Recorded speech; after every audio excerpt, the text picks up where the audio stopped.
Olá, sejam muito bem-vindos, muito bem-vindas aqui no canal. Eu quero te agradecer de coração pela tua confiança, te convidar a ficar aqui até o final. Irmãos, peçam ao Espírito Santo que ele fale aos vossos corações. Eu pedi muito a Deus que ele me guiasse com graça, porque o assunto desse vídeo é importantíssimo, amém? Mas antes de tudo, eu quero deixar algo claro aqui.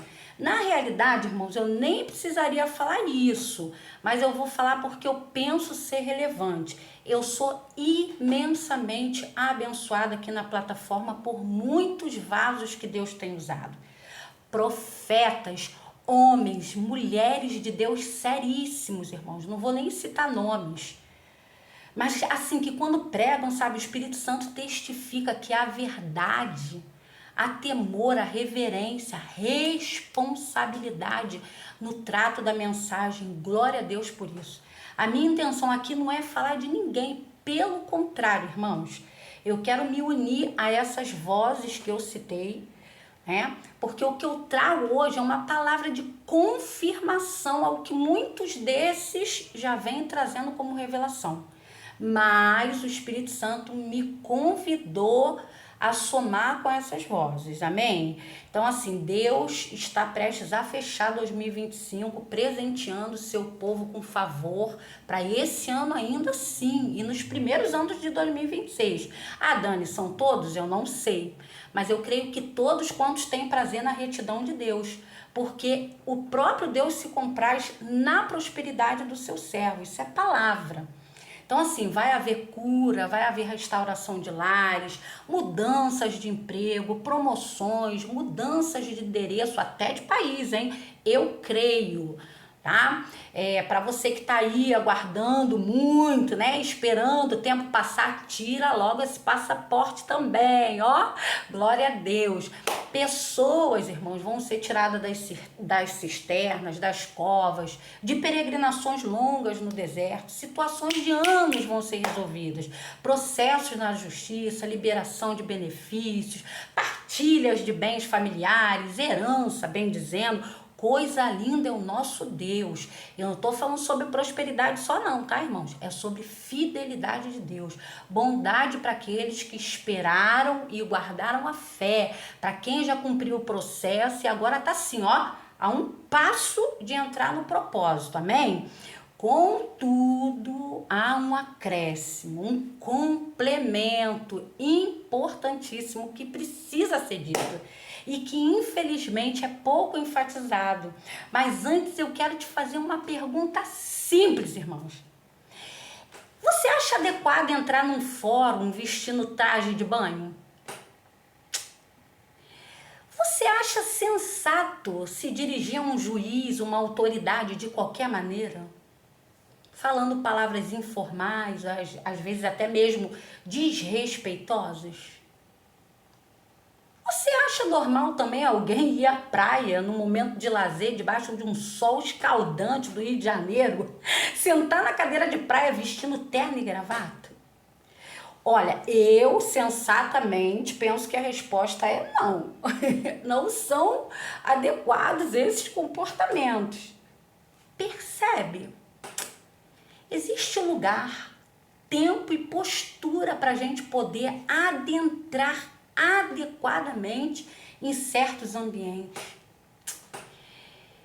Eu sei que a coisa tá estreita por aí, irmãos. Esses dias eu estava vendo uma reportagem dizendo que as pessoas agora estão transformando as suas intimidades em moda pública. Ó, coisa tá séria, irmãos. Gente indo viajar de avião de pijama. Aí eu pensei, do pijama pro baby doll é um pulo, hein? Onde o ser humano pretende chegar. Isso não é sobre moralismo não, irmãos. É sobre bom senso. Por que eu estou dizendo isso? Porque, irmãos, essa semana, enquanto eu orava, e as nossas maiores respostas vêm nos momentos de oração. O Espírito Santo ministrava fortemente no meu coração. O meu povo vai receber a promessa, sim. Muitos vão entrar na terra prometida, sim. Muitos vão receber a cura, sim. haverá mudanças, restaurações, recomeços, mas isso não vai acontecer de qualquer jeito. Eita glória, Deus é lindo. Não se entra num fórum de traje de banho, não se vai à praia de terno e gravata. O Espírito, na medida em que orava, ele falava assim para mim sobre a necessidade de ajustes, separação, de santificação. Isso é forte, mas é necessário. Porque a gente, irmãos, começa a achar que só porque Deus prometeu e ele não se contradiz, é verdade, ele vai dar pra gente, ele vai relevar, vai fazer vista grossa, dá tempo pra gente fazer concertos. Ei, não é depois não, é hoje. A palavra deixa isso muito claro. E eu fui levada a Josué 3, versículos 5 e 7. Eu quero te convidar a ler comigo.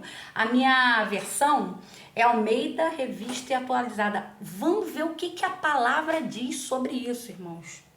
Versículo 5. Disse Josué ao povo: santificai-vos, porque amanhã o Senhor fará maravilhas no meio de vós. Versículo 7. Então disse o Senhor a Josué: hoje começarei a engrandecer-te perante os olhos de todo Israel, para que saibam que, como fui com Moisés, assim serei contigo. Deus anuncia o milagre de amanhã, mas condiciona a santificação a hoje. Ele não disse: eu vou fazer as maravilhas e depois vocês vão lá e se santifiquem. Muito menos ele deu tempo. Não. Ele disse: amanhã eu farei. Hoje, santifiquem-se. Coisa linda. Isso revela o cuidado de Deus com aquilo que ele entrega, ó, para nós. O zelo de quem confia algo precioso e não quer ver a gente perder. Eita glória! O que é maravilha para você? Porque Deus disse que faria maravilha, ou seja, não era algo simples, mas algo grandioso. Então a resposta que ele precisava era um posicionamento adequado de quem ia receber aquela grande bênção. Porque não dá para viver o novo, irmãos, com vestes antigas, com comportamentos antigos, com padrões antigos. Às vezes a gente está esperando o novo, mas o nosso pé ainda está, ó, preso lá no antigo. A nossa história agarrada nas páginas que Deus já fez isso aqui, ó. Já virou faz tempo. Ó, virada, página virada. Eu penso numa coisa simples e que se você não tome isso como uma crítica não, irmãos. Mas eu acho até engraçado. Assim, tem gente que grava um áudio no WhatsApp e depois volta para ouvir várias vezes. Você conhece alguém assim? Eu conheço. Aí eu já perguntei para a pessoa: por que você volta para você ouvir o que você mesmo falou? É interessante, né? Aí a pessoa respondeu: não sei. Talvez eu tenha falado algo que me comprometa, tenha sido rude, falado algo errado. A outra pessoa já me falou assim, ó, rindo: é só para ouvir a minha voz. Irmãos, eu não sou especialista em análise comportamental, não. Mas espiritualmente, muita gente vive assim. Volta para ouvir o passado, repete conversas, vínculos, padrões, pessoas que estão presas a correntes que nem foi o inimigo que colocou, mas ela mesma se condicionou a viver e a reviver. Sabe, irmãos, é uma espécie de looping, sabe? Aquele looping emocional, revive as mesmas dores, as mesmas conversas, as mesmas culpas, o mesmo medo, e Jesus está dizendo: ei, eu já fiz novas todas as coisas, parte para superação, bola para frente, supera isso. Pessoas vivendo num looping espiritual.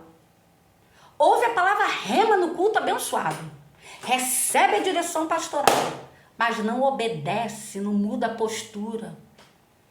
E assim que a gente vai querer receber as maravilhas, irmãos.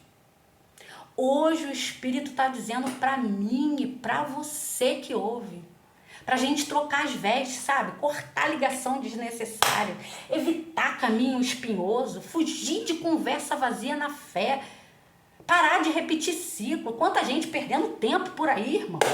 Quanta gente vivendo em distração. Remover do nosso meio hoje tudo que pode ser reivindicado ou usado contra nós pelo inimigo, para que a gente não receba amanhã as maravilhas que estão preparadas para nós. O chamado hoje para a nossa vida é uma autoanálise, é pessoal. Ninguém tem esse poder de fazer isso por mim e por você, irmãos. Esse é um bate-papo, um dever de casa nosso. Com quem? Com Deus. Tem termômetro, não. Todos nós, irmãos, todos, sem exceção de um nesse planeta, temos que fazer ajuste e revisão. Todos nós. A gente precisa se separar, romper, cortar, quebrar para nos santificar. O Senhor lá adiante, em Josué capítulo 7, versículo 13, vai dizer, olha o que o Senhor vai dizer para nós, lá no capítulo 7, versículo 13. Dispõe-te, santifica o povo e dize, santificai-vos para amanhã, porque assim diz o Senhor Deus de Israel, há coisas condenadas no vosso meio, ó Israel, aos vossos inimigos não podereis resistir enquanto não eliminardes do vosso meio as coisas condenadas. Percebe, irmãos? Não é julgamento, não.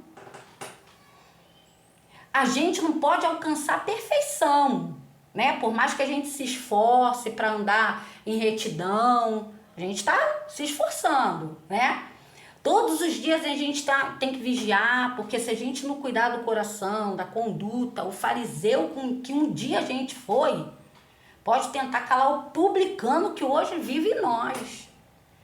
Por isso, irmãos, o chamado aqui não é para apontar dedo, mas para ajustar com humildade, arrependimento, dependência da graça. Perdão. Ele conhece o que de fato a gente precisa mudar. Ele convida a gente a ser sincero, a nos rasgar diante dele. A promessa estava lá, mas tinham coisas que precisavam ser tratadas. Precisavam antes que o povo fosse tratado, fosse santificado para aquilo que ia receber. Eu e você, nós vamos receber sim. A gente vai entrar sim, mas não é de qualquer jeito. Tudo exige postura adequada. Deus está chamando a gente para ajustar. Por quê? Porque a nossa chegada na Canaã está próxima. Ele diz, santificai-vos. Separem-se para mim. Separe-se por amor a mim. Coisa linda. E esse amor, irmãos, vai incluir decisões muitas vezes difíceis da gente tomar. Renúncias, irmãos, que vão agitar a nossa carne. Mudanças que vão fazer barulho. É como mudar um móvel de um lado para o outro. Talvez um vínculo, um comportamento, um padrão que só eu e você sabemos. Algo nosso particular, mas que ele vê. Hoje o Senhor nos chama, sabe, para isso. É sobre o amor de um pai por seus filhos. Porque o amanhã de Deus é maravilhoso. Mas ele só se manifesta quando hoje está alinhado. Amém? Eu desejo que Deus abençoe a sua vida, a sua família, seus filhos, os filhos dos seus filhos com as maravilhas que o Senhor nos fará amanhã. Em nome do Senhor Jesus Cristo, nosso Senhor e Salvador. Amém? Deus tem maravilhas para fazer amanhã, mas a santificação é o chamado para o hoje. Amém? Até a próxima.